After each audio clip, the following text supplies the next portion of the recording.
Օրերս վարչապետ Տիգրան Սարգսյանի գլխավորությամբ կառավարությունում տեղի էր ունեցել Հայաստանի վարչապետին կից արդյունաբերական խորհրդի առաջին նիստը, պետական գերատեսչությունների ղեկավարների, մասնավոր հատվածի, ինչպես նաև խորհրդարանական ուժերի ներկայացուցիչների մասնակցությամբ։ Արդյունաբերական քաղաքականության ռազմավարության շրջանակներում իրականացված աշխատանքների ընթացքի վերաբերյալ մենք այսօր զրուցելու ենք Էկոնոմիկայի նախարարության արդյունաբերական քաղաքականության վարչության պետ Հայկ Միրզոյանի հետ։ Բարև ձեզ, պարոն Միրզոյան։ Պարոն Միրզոյան, ինչ փուլում են գտնվում ծրագրի շրջանակում իրականացվող աշխատանքները։ Ասեմ, որ դեկտեմբերի 2011 թվականի դեկտեմբերի 15-ին կառավարության կողմից ընդունվեց արտահանման վրա հիմնված արդյունաբերական քաղաքականության ռազմավարությունը, որի նախանշված կետերից մեկն էլ դա հանդիսանում էր վարչապետին կից արդյունաբերական խորհրդի ստեղծումը։ Խորհուրդը ստեղծվեց, առաջին նիստը, ինչպես նշեցիք, արդեն իսկ իրականացվել է։ Ես նշեմ, որ նախատեսված է նաև ոլորտային խորհուրդների ստեղծում, այսինքն ռազմավարության ներքո արդեն իսկ ստեղծվել են 3 ոլորտային խորհուրդներ, մասնավորապես կոնյակագործության, ճշգրիտ ճարտարագիտության եւ դեղագործության եւ բիոտեխնոլոգիաների ոլորտում։ Այդ խորհուրդներում նույնպես սկզբունքը ընտրված է, որ մասնավորի առավելագույն մասնակցություն պետք է ապահովի, մասնավոր հատվածի եւ գրեթե բոլոր ընկերությունները այդ ոլորտների ընդգրկված են այդ խորհուրդներում։ Ասեմ, որ կառավարության կողմից շարունակվում են ռազմավարության իրականացման աշխատանքները, մասնավորապես մենք արդեն իսկ սկսել ենք այդ 3 ոլորտների գործողությունների ծրագրերի մշակումը, որտեղ ասենք մանրակրկիտ կներկայացվի որ ուղղությունով, ինչ ժամկետներով, ինչ ֆինանսական միջոցներով, միջոցառումները կիրականացվեն, նաև զուգահեռաբար մենք արդեն իսկ սկսում ենք գինեգործության, ոսկերչական արտադրատեսակների, որին մեջ կներառվեն ոսկյա իրերի արտադրությունը, կներառվի ադամանդագործությունը, ինչպես նաև ժամագործությունը եւ թեթև արդյունաբերության ոլորտների ռազմավարությունը, որի մեջ կներառվի տեքստիլ արդյունաբերությունը, մանածագործական եւ կոշիկի արդյունաբերությունները։ Այս 3 ոլորտներում ընդհանուր առմամբ նշեմ, որ ռազմավարության ներքո նախանշված են 11 ոլորտներ, եւ առաջի փուլի ռազմավարությունը վերջացնելուց մենք արդեն սկսել ենք երկրորդ փուլինը, որը նշած է այդ վերոհիշյալ ոլորտներով կմշակվի։ Պարոն Միրզոյան, արդյունաբերական ռազմավարությամբ ինչ ցուցանիշներ է նախատեսվում ապահովել մինչև 2015 թվականը։ Ասեմ, որ մենք թիրախավորել ենք, որ արտահանման ծավալների աճը 2010-ի համեմատ, քանի որ ռազմավարությունը հաշվարկներ իրականացվել են 10-ի նկատմամբ, 10-ին եղել է արտահանման ծավալը 1.1 միլիարդ ԱՄՆ դոլար, նշեմ նաև որ 11-ին արդեն իսկ մենք ունենք 1.3 միլիարդ դոլարի արտահանման ծավալներ մոտավորապես 2015 թվականին նախատեսում ենք, որ այդ արտահանման ծավալները միջոցառումների իրականացման արդյունքում կլինի 1.8-ից 2.1 միլիարդ դոլարի սահմաններում, իսկ 20 թվականին արդեն իսկ կլինի 2.8-ից 3.1 միլիարդ դոլարի սահմաններում, Նշեմ նաև, քանի որ եւ այս ամենը վերամշակվող արտադրանքի արտահանման շնորհիվ։ Այո, նշեմ, որ ռազմավարության ներքո ներառված են վերամշակող արդյունաբերության, հիմնական վերամշակող արդյունաբերության ենթաճյուղերը, այսինքն ռազմավարության ներքո ներառված չի հանքարդյունաբերությունը, մետաղական մասնավորապես հանքարդյունաբերությունը, բայց դա չի նշանակում, որ թյուր կարծիք է ստեղծում, որ մենք մետաղական հանքարդյունաբերության ուղղությամբ աշխատանքներ չունենք իրականացնելու, դա ամենևին դա չի նշանակում։ Ուղղակի շեշտադրում է ռազմավարության շրջանակներում դրված է արտահանման դիվերսիֆիկացիայի վրա եւ դրա համար շեշտադրումը արվում է վերամշակող արդյունաբերության ենթաճյուղերին եւ նախատեսում ենք, ասենք 2008-ին, 2010-ին 375 միլիոն է եղել առանց հանքարդյունաբերության, մետաղական եւ ադամանդի արտահանման ծավալները, նախատեսում ենք, որ 2015-ին այդ ծավալը կհասցնենք մինչև 700-ից 900 միլիոն, այսինքն ավելի կկրկնապատկվի, այսինքն արտահանման մեջ 50%, ասենք, ծավալ կապահովենք։ Պարոն Միրզոյան, դուք նշեցիք, որ ռազմավարության մեջ առանձնացված են 11 գերակա ոլորտներ, նշեցիք նաև առաջին փուլի համար գերակա 3 ոլորտները։ Էլ ինչ ոլորտներ են համարվել գերակա եւ ինչու են դրանք գերակա։ Ասեմ, որ ոլորտները ընտրվել են ընդհանուր առմամբ այդ 11 ոլորտները ընտրվել են իրենց ունեցած կարողություններից ելնելով արտահանման ծավալում իրենց ունեցած պոտենցիալից եւ զարգացման հնարավորություններից ելնելով։ Ես ուզում եմ նշեմ, որ այս ռազմավարությունը ինքը ուղղված չի արտահանման խթանմանը, հա, ինքը ավելի շատ ուղղված է արտահանման զարգացմանը, այսինքն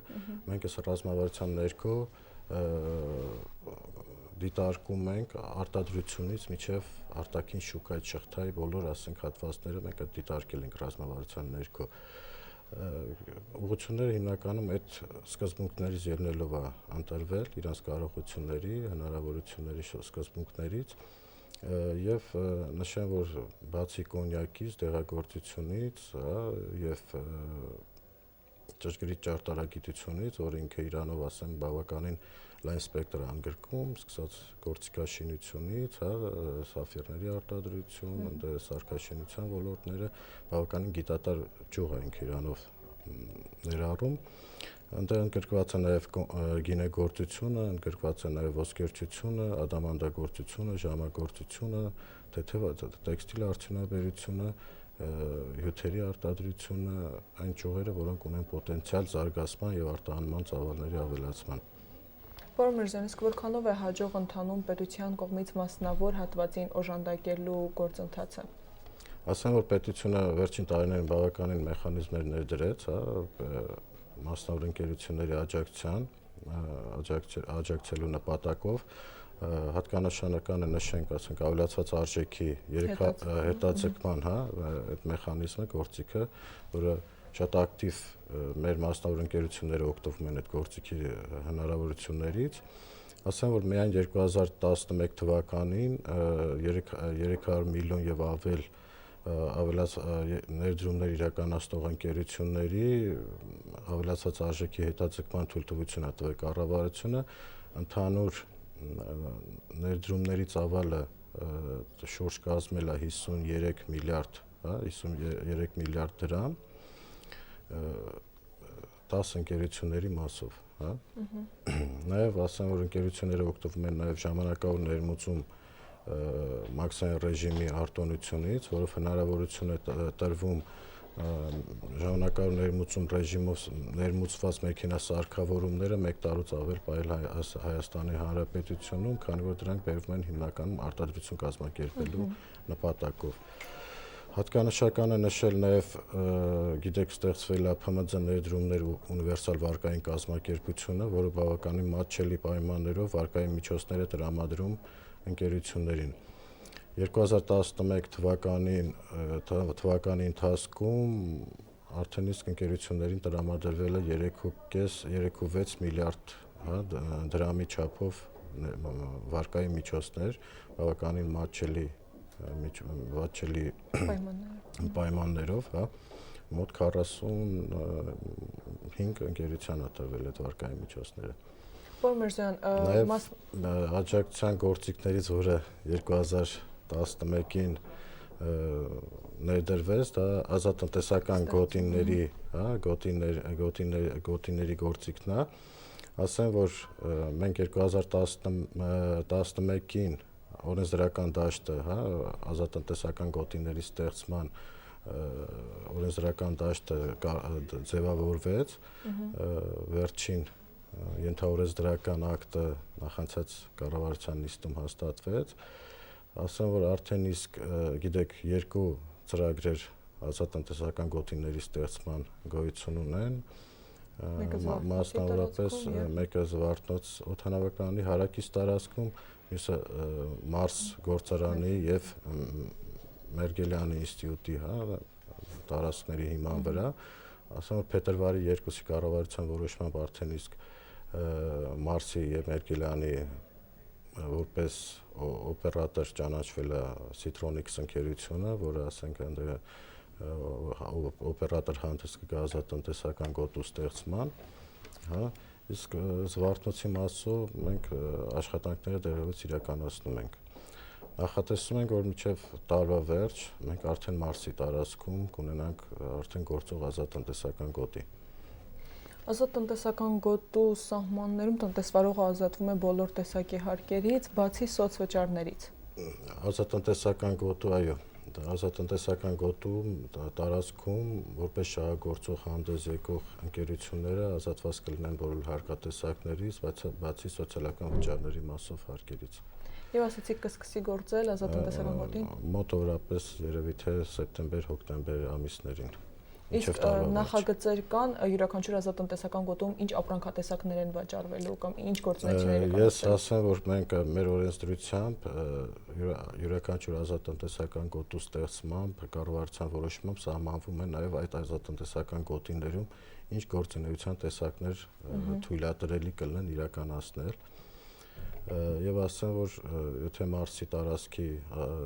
ազատտնտեսական գոտուն անդրադառնանք, այդտեղ հիմնականում կլինեն գիտատար ճյուղեր, մասնավորապես էլեկտրոնիկա, բարձր տեխնոլոգիաների ոլորտը կլինի, դեղագործության ոլորտը կլինի, մի խոսքով բարձր տեխնոլոգիաների ուղղվածություն կունենա այդ ազատտնտեսական գոտին։ Իսկ ըստ նախագծերի Զվարթնոցի ազատտնտեսական գոտին երբ կսկսի գործել եւ այնտեղ ինչ է վաճառվելու։